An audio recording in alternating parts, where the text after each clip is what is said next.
Pasado alas 5 ng madaling araw, binabagtas ng pampasaherong jeep na to ang Aurora Boulevard sa Quezon City nang rumampa ito sa bangketa at tuluyang bumangga sa gate ng junk shop.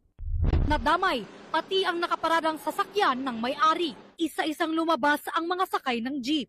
18 silang sugatan, kabilang na ang driver. Ang pinakamalalang injured ng passenger sa head injury. The other is minor na lang. Wala namang gusto sa pangyayari na yan.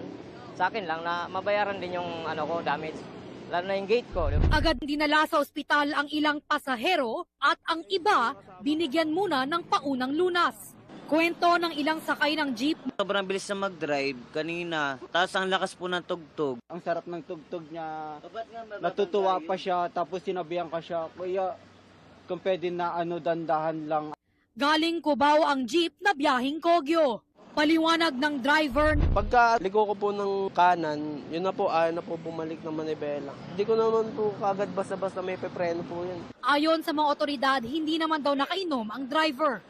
Reklamong reckless imprudence resulting in damage to property and multiple physical injuries ang posibleng kaharapin ng driver. Para sa GMA Integrated News, Bea Pinlang, nakatutok 24 oras.